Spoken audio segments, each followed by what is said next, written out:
Andhra Pradesh logistics and infrastructure corporation AP link సంస్థను ఆర్థికంగా బలోపేతం చేయడమే లక్ష్యంగా పనిచేయాలని ముఖ్యమంత్రి నారా చంద్రబాబు నాయుడు ఆదేశించారు. లాజిస్టిక్స్ రంగంలో పెద్ద ఎత్తున పెట్టుబడులు వస్తే సంస్థ ఆర్థికంగా బలోపేతం చేయడానికి మార్గం సుగమం అవుతుందని పేర్కొన్నారు. మోంతా తుఫానులో నష్టపోయిన రోడ్లు, బ్రిడ్జిలు పునర్నిర్మాణ పనులను త్వరితగతిన పూర్తి చేయాలని సీఎం ఆదేశించారు. Andhra Pradesh logistics and infrastructure corporation AP link సంస్థను ఆర్థికంగా బలోపేతం చేయడమే లక్ష్యంగా పనిచేయాలని ముఖ్యమంత్రి నారా చంద్రబాబు నాయుడు ఆదేశించారు. రాష్ట్రంలోని రహదారులను గుంతలు లేకుండా తీర్చిదిద్దడమే ప్రభుత్వానికి అత్యంత ప్రాధాన్యత అంశమని సీఎం స్పష్టం చేశారు. రాష్ట్ర సచివాలయంలో ఆర్&బి శాఖపై సీఎం చంద్రబాబు సమీక్షించారు. ఈ సందర్భంగా ఆయన మాట్లాడుతూ ప్రభుత్వం త్వరలో ఏర్పాటు చేయబోతున్న ఏపీ లింక్ సంస్థ ద్వారా పెద్ద ఎత్తున అభివృద్ధి కార్యక్రమాలు చేయాలని, ఇప్పటి నుంచే దీనిపై ప్రణాళికలు రూపొందించాలని దిశానిర్దేశం చేశారు. లాజిస్టిక్స్ కార్పొరేషన్ను బలోపేతం చేసే క్రమంలో రహదారులు, భవనాల శాఖకు వివిధ మార్గాల్లో వచ్చే ఆదాయాలను ఎంతవరకు వినియోగించుకోవచ్చో చూడాలన్నారు. లాజిస్టిక్స్ రంగంలో పెద్ద ఎత్తున పెట్టుబడులు వస్తే సంస్థ ఆర్థికంగా బలోపేతం చేయడానికి మార్గం సుగమం అవుతుందని, అప్పుడు రాష్ట్రంలోని రహదారుల నెట్వర్క్తో పాటు ఇతర మౌలిక సదుపాయాలను అద్భుతంగా తీర్చిదిద్దవచ్చని సీఎం చెప్పారు. రోడ్ల నిర్మాణం, నిర్వహణ, ఫాస్ట్ హోల్స్ ఫ్రీ వంటి అంశాలకు ప్రాధాన్యత ఇవ్వాలని, గుంతల్లేని రోడ్లనేవి రాష్ట్రంలో కనిపించకుండా జాగ్రత్తలు తీసుకోవాలన్నారు. రోడ్ల నిర్మాణంలో, నిర్వహణలో నాణ్యతా ప్రమాణాలు తప్పకుండా చూసుకోవాలని, అలాగే కాంట్రాక్టర్లు ఏదైనా తప్పు చేసినా, నాణ్యతలో రాజీ పడినా అలాంటి కాంట్రాక్టర్లను గుర్తించాలని సూచించారు. ఇక ఇంజనీర్లు కూడా జవాబుదారీతనంతో పనిచేయాలని, ఈ ఏడాది మార్చిలో ఆమోదించిన రోడ్ల నిర్వహణ, పాత్ హోల్స్ పనులు 10 నుంచి 15% మేర పనులు పూర్తయ్యాయని వివరించారు. అలాగే ఇటీవలే ఆమోదించిన పనులు వచ్చే నెల నుంచి ప్రారంభించేలా చర్యలు తీసుకోవాలన్నారు. ఇప్పటి వరకు ఆమోదాలు పొందిన పనులు వచ్చే ఏడాది నాటికి పూర్తయ్యేలా చూడాలని, అలాగే రోడ్ల పరిస్థితి ఎలా ఉందో ఎప్పటికప్పుడు మానిటరింగ్ చేయాలని సూచించారు.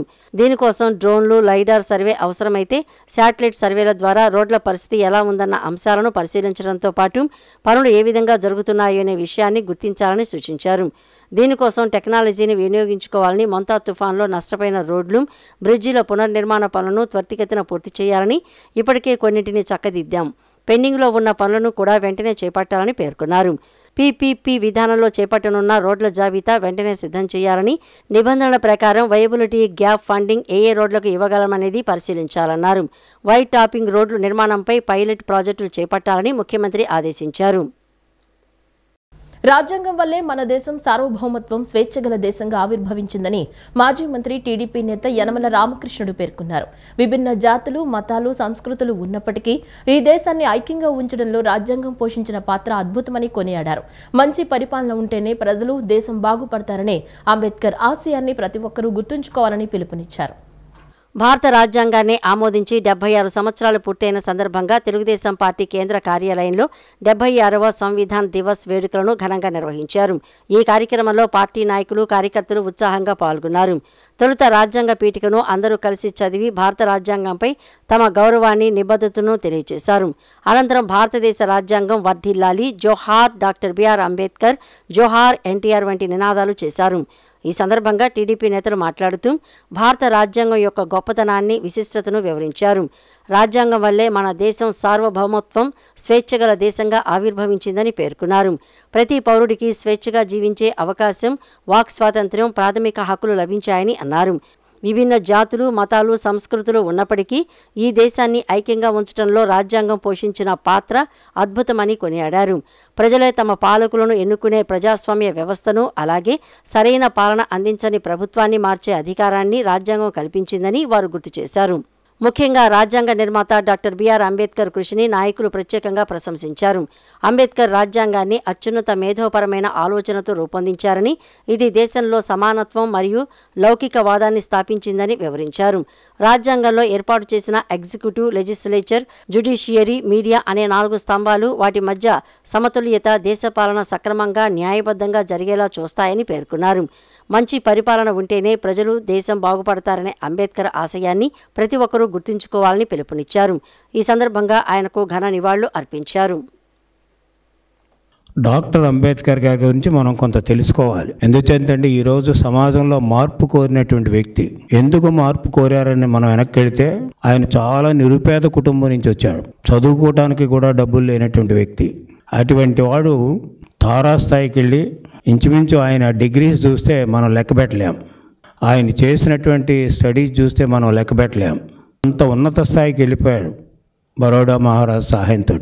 అంటే చిన్న కుటుంబంలో, చదువుకోలేనటువంటి కుటుంబంలో, చదివించలేనటువంటి కుటుంబంలో, ఆదాయం లేనటువంటి కుటుంబంలో పుట్టి ఈ స్థాయికి వెళ్ళి మనకి రాజ్యాంగాన్ని రాసి ఇచ్చాడంటే ఆయన ఈ సమాజానికి చాలా ఆదర్శవంతుడు అనేటువంటిది కూడా మీకు ఈ సందర్భంగా మనం చేస్తూ ఉన్నాం.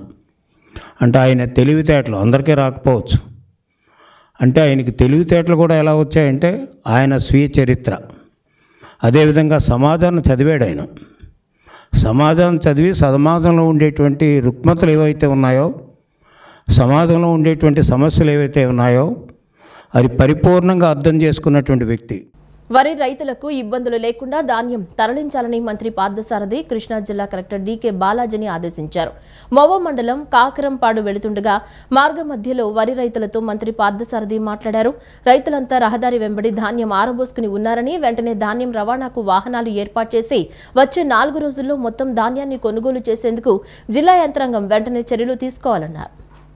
రానున్న తుఫాన్ కారణంగా రైతులకు ఎలాంటి ఇబ్బంది లేకుండా ధాన్యం కొనుగోలు ప్రక్రియ వేగవంతం చేయాలని రాష్ట్ర గృహ నిర్మాణ సమాచార పౌర సంబంధాల శాఖ మంత్రి కొలుసు పార్థసారథి జిల్లా కలెక్టర్ను ఆదేశించారు. మోవ మండలం కారకంబాడు గ్రామ పర్యటన సందర్భంగా మార్గ మధ్యంలో పామరు సెంటర్ నుండి గుడివాడ వెళ్లే రహదారిలో రైతులు ఒకవైపు ఆరబెట్టిన ధాన్యాన్ని పరిశీలించారు. ఈ సందర్భంగా మంత్రి రైతులతో ముఖాముఖి మాట్లాడారు. ధాన్యం కొనుగోలుపై రైతుల అభిప్రాయాలను అడిగి తెలుసుకున్నారు. మిల్లర్లు, అధికారుల మధ్య సమన్వయం లేకపోవడంతో వాహనాలు రాక ధాన్యం కొనుగోలులో తాము ఇబ్బందులు పడుతున్నామని రైతులు మంత్రి దృష్టికి తీసుకుని వచ్చారు. అంతేకాకుండా రంగుమారిన ధాన్యం మిల్లర్లు తీసుకోవడం లేదని, ఆ ధాన్యాన్ని కూడా తీసుకునే విధంగా తగిన సహాయం చేయాలని రైతులు మంత్రికి విజ్ఞప్తి చేశారు. దీనిపై మంత్రి వెంటనే స్పందించి జిల్లా కలెక్టర్ డీకే బాలాజీతో సెల్ ఫోన్లో మాట్లాడుతూ రానున్న తుఫాను వలన రైతులకు ఎలాంటి నష్టం వాటిల్లకుండా ధాన్యం కొనుగోలు ప్రక్రియ త్వరగా పూర్తి చేయాలని సూచించారు. రైతులకు ఉన్న చిన్న చిన్న సమస్యలను వెంటనే పరిష్కరించాలని తెలిపారు. ఇక్కడ రైతులంతా రహదారి వెంబడి ధాన్యం ఆరబోసుకుని ఉన్నారని, వెంటనే ధాన్యం రవాణాకు వాహనాలు ఏర్పాటు చేసి వచ్చే 4 రోజుల్లో మొత్తం ధాన్యాన్ని కొనుగోలు చేసేందుకు జిల్లా యంత్రాంగం వెంటనే చర్యలు తీసుకోవాలని తెలిపారు.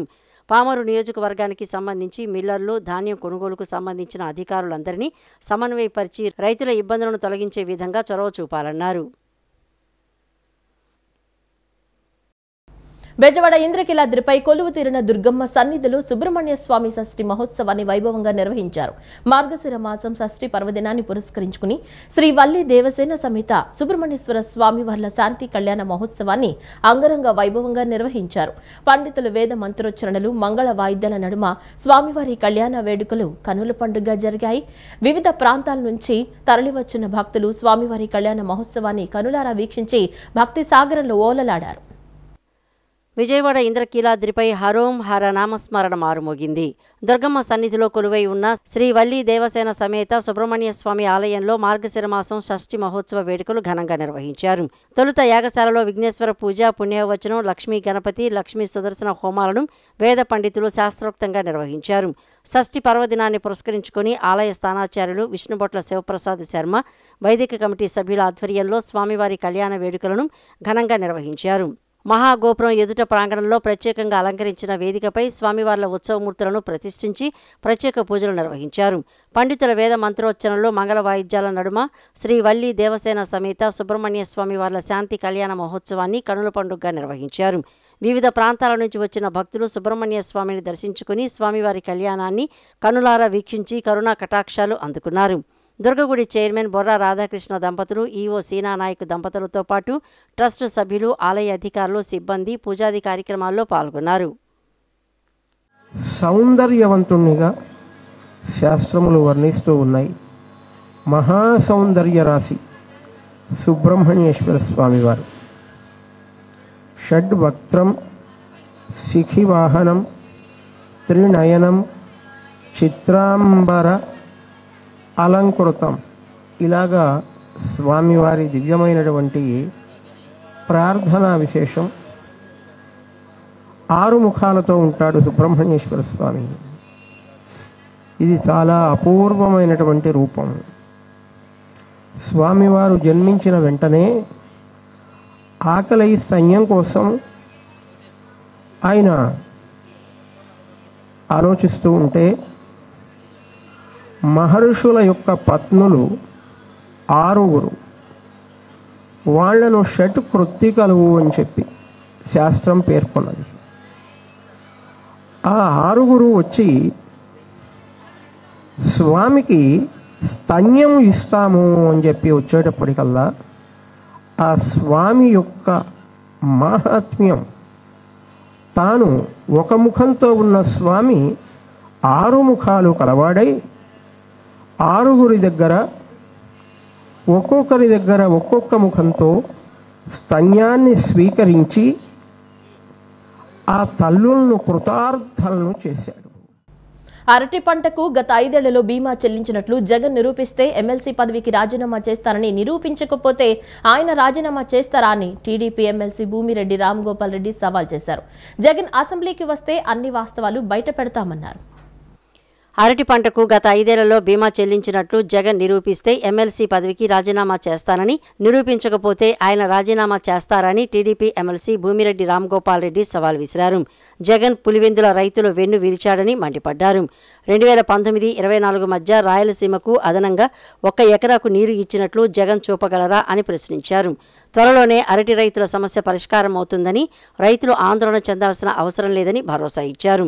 2019-24 మధ్య రైతు ఆత్మహత్యలు ఎక్కువగా ఎందుకు జరిగాయో జగన్ సమాధానం చెప్పాలని డిమాండ్ చేశారు.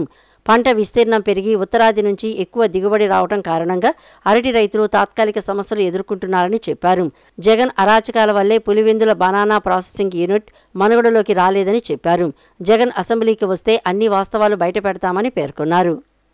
నీవు 2019-24 మధ్య కాలంలో అరటి పంటకు బీమా కట్టినట్లు కానీ, అరటి పంట నష్టపోయిన రైతాంగానికి పంటల బీమా చెల్లించినట్లు కానీ నువ్వు చూపించగలిగితే నేను నా శాసనమండలి సభ్యత్వాన్ని కూడా రాజీనామా చేస్తా అని చెప్పి జగన్మోహన్ రెడ్డి గారిని సవాల్ చేస్తానా?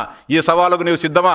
2019-24 మధ్య కాలంలో నువ్వు అరటి పంటకు పంటల బీమా చెల్లించినట్టు, రబీ పంటలకు పంటల బీమా చెల్లించినట్టు నువ్వు చూపించలేకపోతే నువ్వు నీ శాసనసభ్యత్వానికి రాజీనామా చేస్తావా జగన్మోహన్ రెడ్డి అని చెప్పి నేను సూటిగా సవాల్ చేస్తానా.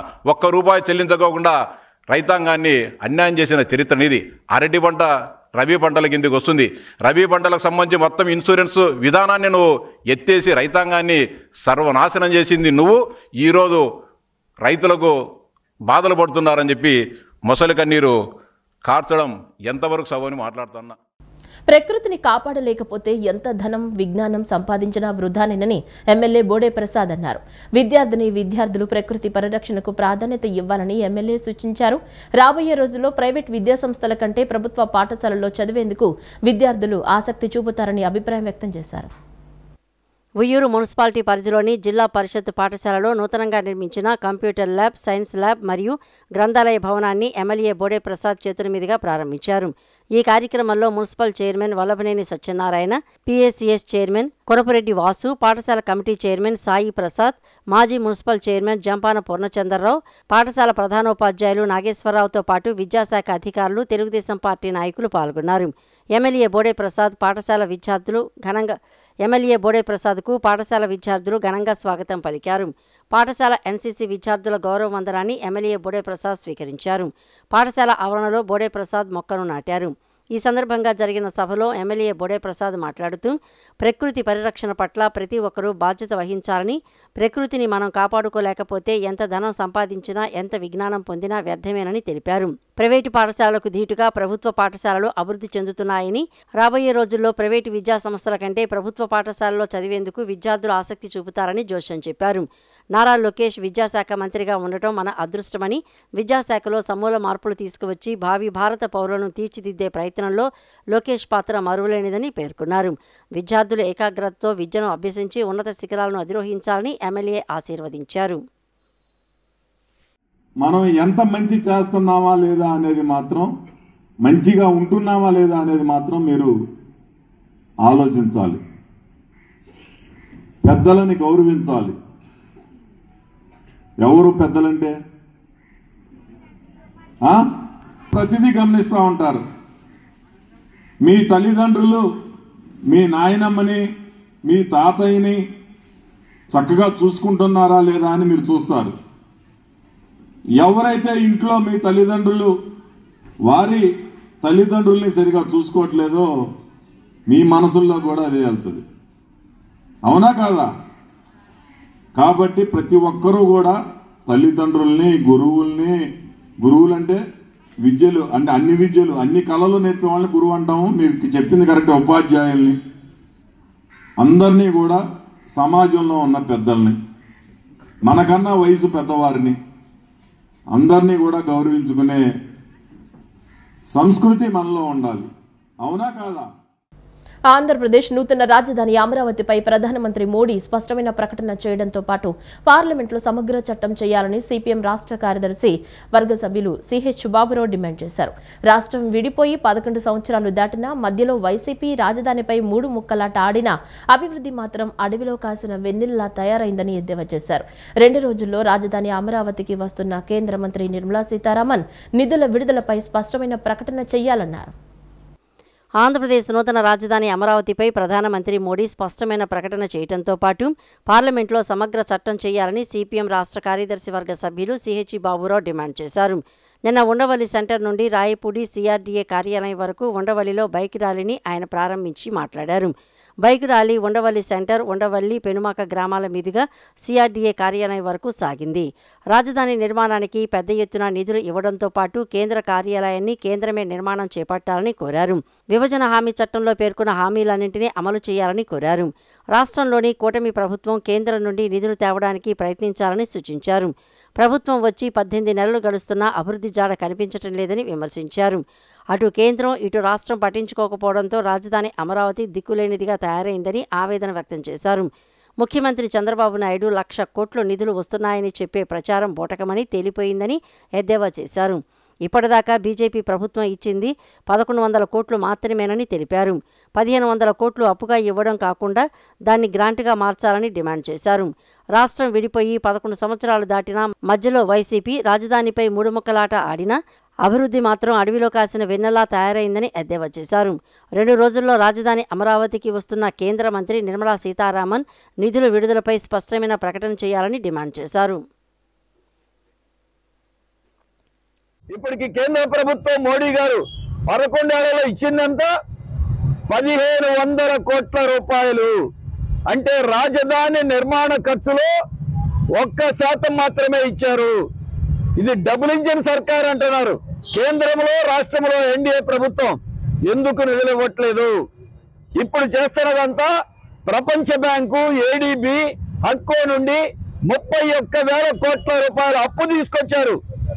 ఆ అప్పులో మేము 1,500 కోట్లు ఇస్తామని కేంద్ర ప్రభుత్వం చెప్తా ఉంది. అప్పు కాదు కావాల్సింది.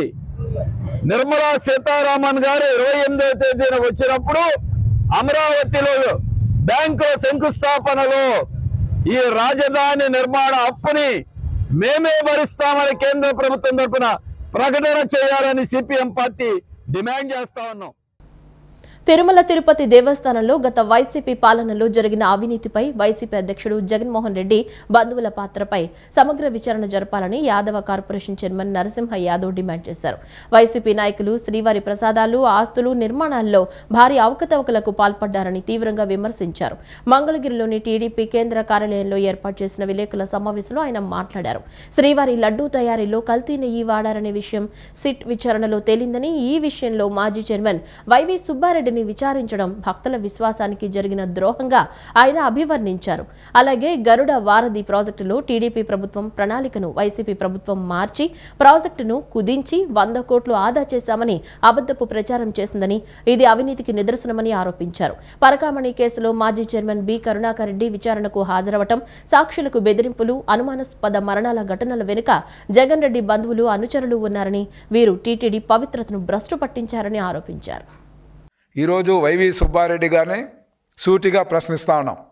గరుడ వారధి అనేది ఏ విధంగా తిరుపతి, తిరుమలకు వచ్చే లక్షలాది యాత్రికుల యొక్క సౌకర్యార్థం తిరుచానూరు హైవే నుంచి ఏదైతే కపిలతీర్థం వరకు కూడా దీన్ని ప్లాన్ చేయడం జరిగింది. మధ్యలో కనెక్టివిటీగా ఏదైతే మన తిరుచానూరు ఇప్పుడు అగ్రికల్చర్ మార్కెట్ కమిటీ వరకే ఆ యొక్క గరుడ వారధిని స్టాప్ చేయడం జరిగింది. దాన్ని కనెక్టివిటీగా ఏదైతే హైవే తిరుచానూరు హైవే కనెక్టివిటీ ఉండేది. కానీ ఈరోజు సుబ్బారెడ్డి గారు ఏం చెప్తా ఉన్నారు, 100 కోట్లు మేము మిగలబెట్టామని. 100 కోట్లు మీరు మిగలబెట్టలేదు గరుడ వారధి పేరుతో. మీ యొక్క ప్రభుత్వం జగన్మోహన్ రెడ్డి ప్రభుత్వం వచ్చిన వెంటనే కూడా ఈ పనులన్నీ కూడా ఆఫ్ చేసి వాళ్ళ దగ్గర ఏదైతే కాంట్రాక్టర్ దగ్గర లాలుచి పడ్డారా, లేకపోతే ఏ విధంగా వాళ్ళ యొక్క ధనార్జన కోసం గరుడ వారధిలో కూడా వీళ్ళు ఏ విధంగా లాలుచి పడ్డారో ఈ యొక్క డిజైన్ మార్పుతోనే అర్థమవుతోంది. మేము 100 కోట్లు రాజ్యాంగ దినోత్సవం సందర్భంగా నగరపాలక సంస్థ కార్యాలయంలో రాజ్యాంగ పీఠిక సామూహిక పఠనం చేశారు. భారత రాజ్యాంగం భారతీయులందరూ తెలుసుకోవాల్సిన ముఖ్యమైన పుస్తకమని, రాజ్యాంగం ద్వారా భారతీయులకు కల్పించిన హక్కులు విధులను ప్రతి ఒక్కరూ తెలుసుకోవాలని నగర mayor Rayana Bhagyalakshmi, VMC commissioner Dhyanachandra తెలియజేశారు. విజయవాడ నగరపాలక సంస్థ ప్రధాన కార్యాలయంలో గల నూతన భవనంలోని మీటింగ్ హాల్ నందు రాజ్యాంగ దినోత్సవం సందర్భంగా కార్పొరేషన్లో రాజ్యాంగ పీఠిక సామూహిక పఠనం నిర్వహించారు. రాజ్యాంగ ప్రవేశికను అందరూ సామూహికంగా చదివారు. ఈ సందర్భంగా మేయర్ రాయన భాగ్యలక్ష్మి మాట్లాడుతూ ప్రతి సంవత్సరం నవంబర్ 26 రాజ్యాంగ దినోత్సవం జరుపుకుంటామని, 1949 నవంబర్ 26న భారత రాజ్యాంగాన్ని ఆమోదించారని చెప్పారు. 2015లో డాక్టర్ బిఆర్ అంబేద్కర్ 125వ జయంతి సందర్భంగా నవంబర్ 26ను రాజ్యాంగ దినోత్సవంగా పాటించాలని కేంద్ర ప్రభుత్వం నిర్ణయించిందని, అప్పటి నుండి ప్రతి సంవత్సరం నవంబర్ 26ను రాజ్యాంగ దినోత్సవంగా జరుపుకుంటున్నామని తెలిపారు. కమిషనర్ ధ్యానచంద్ర మాట్లాడుతూ భారత రాజ్యాంగం భారతీయులందరూ తెలుసుకోవాల్సిన ముఖ్యమైన పుస్తకమని, రాజ్యాంగం ద్వారా భారతీయులకు కల్పించిన హక్కులు విధులను ప్రతి ఒక్కరూ తెలుసుకోవాలని, రాజ్యాంగ దినోత్సవం సందర్భంగా భారత రాజ్యాంగ పీఠిక చదవటమే కాకుండా దాని ప్రాముఖ్యతను తెలుసుకోవడం ముఖ్యమని పేర్కొన్నారు.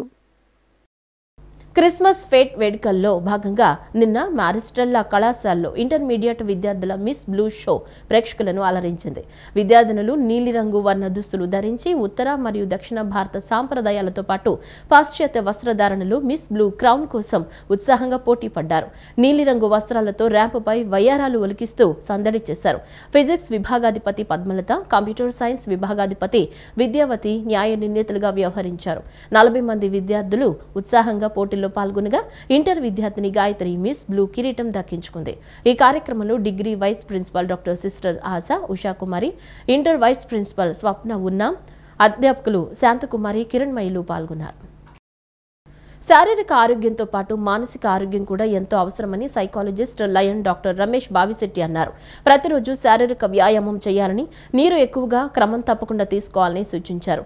మంచి ఆహారపు అలవాట్లను అలవర్చుకోవాలని, టీవీ, సెల్ ఫోన్లు వీక్షించడం తగ్గించాలన్నారు.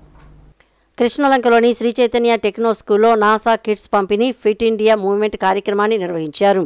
ఈ కార్యక్రమానికి psychologist line doctor Ramesh Bavisetti ముఖ్య అతిథిగా విచ్చేశారు. ఈ సందర్భంగా ఆయన విద్యార్థులకు బ్రీతింగ్ ఎక్సర్సైజులు చేయించారు. అనంతరం ఆయన మాట్లాడుతూ శారీరక ఆరోగ్యంతో పాటు మానసిక ఆరోగ్యం కూడా ఎంతో అవసరమని తెలిపారు. ప్రతిరోజు శారీరక వ్యాయామాలు చేయాలని, నీరు ఎక్కువగా క్రమం తప్పకుండా తీసుకోవాలని సూచించారు. మంచి ఆహారపు అలవాట్లను అలవర్చుకోవాలని, టీవీ, సెల్ ఫోన్లు వీక్షించడం తగ్గించాలన్నారు. దీనివల్ల భావోద్వేగాలు అదుపులో ఉంటాయని, ఏకాగ్రత పెరుగుతుందని, చదువుపై ధ్యాస ఏర్పడుతుందని, సబ్జెక్టు పట్ల ఆసక్తి కలుగుతుందని, చదివింది గుర్తు ఉంటుందని తెలిపారు. ఫిట్ ఇండియాలో భాగంగా కొన్ని పిల్లలకి ట్రిక్స్, టెక్నిక్స్ చెప్పడం జరిగింది. మనం హెల్త్ పరంగా ఎలా అయితే ఉంటున్నామో, అంటే ఫిజికల్ హెల్త్ని ఎలా కాపాడుకుంటున్నామో మెంటల్ హెల్త్ని కూడా అదేవిధంగా ప్రొటెక్ట్ చేసుకోవాలని మెంటల్ హెల్త్ మీద అవేర్నెస్ ఇవ్వటం జరిగింది. అందులో భాగంగా కొన్ని టెక్నిక్స్, బ్రీతింగ్ ఎక్సర్సైజ్ లాంటి టెక్నిక్స్, అదేవిధంగా ఫిజికల్ ఎక్సర్సైజు, వాటర్ రెగ్యులర్గా తీసుకోవడం, food habits and screen time ఒకటి మార్చుకోమని సూచించడం జరిగింది. తద్వారా వాళ్ళ ఎమోషన్స్ వాళ్ళ కంట్రోల్లో ఉంటే ఆటోమేటిక్గా వాళ్ళు చదివింది గుర్తుంటుంది, కాన్సన్ట్రేషన్ పెరుగుతుంది, ఫోకస్డ్గా చేయటం వల్ల మంచి రిజల్ట్ వస్తాయని అనుకుంటున్నాము. సో ఆ విధంగా వాళ్ళందరినీ ముందుకు రావాల్సింది కోరుకుంటూ సెలవు తీసుకుంటాం. స్కూల్ ప్రిన్సిపాల్ మహాలక్ష్మి మాట్లాడుతూ విద్యార్థులు ప్రాజెక్టులు చేసి నాసాకు పంపించడం జరిగిందని, వారికి ప్రోత్సాహకంగా కిట్స్ ఇవ్వడం జరిగిందన్నారు.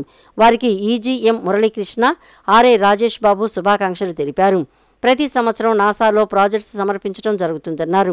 పిల్లలకు చిన్నతనం నుంచి అవగాహన కల్పించి వారిని భావి శాస్త్రులుగా తీర్చిదిద్దటమే లక్ష్యమని తెలిపారు.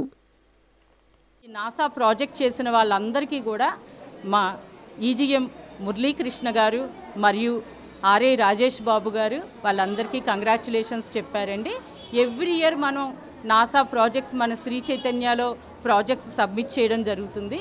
ఇది ఎందుకు అంటే చక్కగా weather, GPS, next space collaboration, space researches, ఇవన్నీ కూడా పిల్లలకి చిన్నప్పటి నుంచి అవగాహన కల్పించి వాళ్ళని భావి భారత శాస్త్రవేత్తలుగా తీర్చిదిద్దాలన్న సదుద్దేశంతో మా శ్రీ చైతన్య విద్యా సంస్థలు ఈ నాసా ప్రాజెక్ట్స్ని పంపించడం జరుగుతుందండి. దానికి మా శ్రీ చైతన్య యాజమాన్యానికి, మా ఈజీఎం మురళీకృష్ణ గారికి, ఆర్ఏ రాజేష్ బాబు గారికి నా హృదయపూర్వక కృతజ్ఞతలు. ప్రమాదకరమైన ప్రదేశాల్లో నివసిస్తున్న ప్రజలని సురక్షితమైన ప్రదేశాలకు తరలించాలని నగరపాలక సంస్థ కమిషనర్ ధ్యానచంద్ర ఆదేశించారు. ఏలూరు కాలవగట్టు వద్ద నివసిస్తున్న ప్రజల ఇళ్లను పరిశీలించి వారిని సురక్షితమైన ప్రాంతాలకు తరలించాలని సూచించారు. కాలవగట్లు వద్ద ఇళ్లను నిర్మించి నివసిస్తున్న ప్రజలు ప్రమాదానికి గురయ్యే అవకాశాలు ఎక్కువగా ఉన్నందున వారిని గుర్తించి రెవెన్యూ శాఖ వారి సమన్వయంతో లెక్కించి వారికి ఇళ్లను కేటాయించాలని అధికారులను ఆదేశించారు. ప్రమాదకరమైన ప్రదేశాల్లో నివసిస్తున్న ప్రజలను సురక్షితమైన ప్రదేశాలకు తరలించాలని విజయవాడ నగరపాలక సంస్థ కమిషనర్ ధ్యానచంద్ర అన్నారు.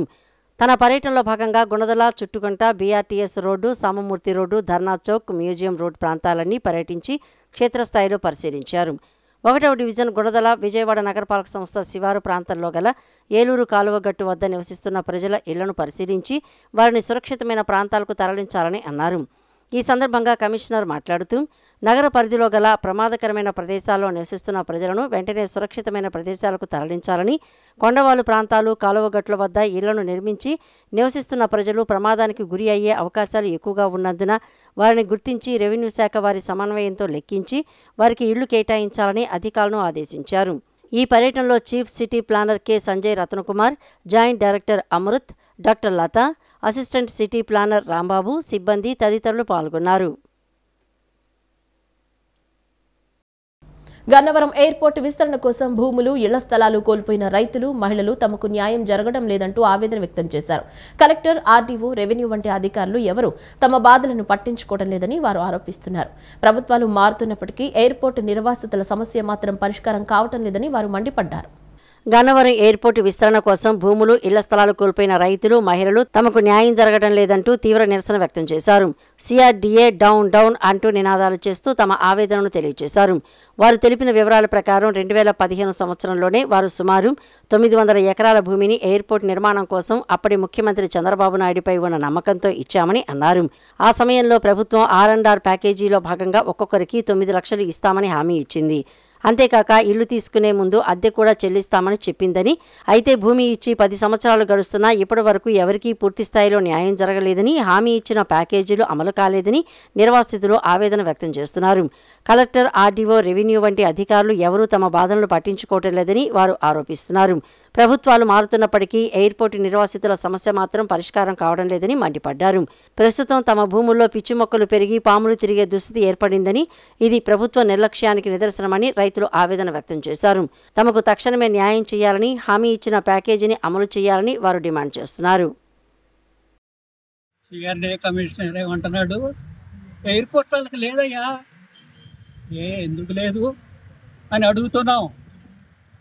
బాబు గారు చెప్పింది ఏంటి, అమరావతి రైతులతో పాటు మీకు ప్యాకేజీ ఉందంటేనే మేము ఇచ్చాం, లేకపోతే ల్యాండ్స్ ఇచ్చేవాళ్ళం కాదు.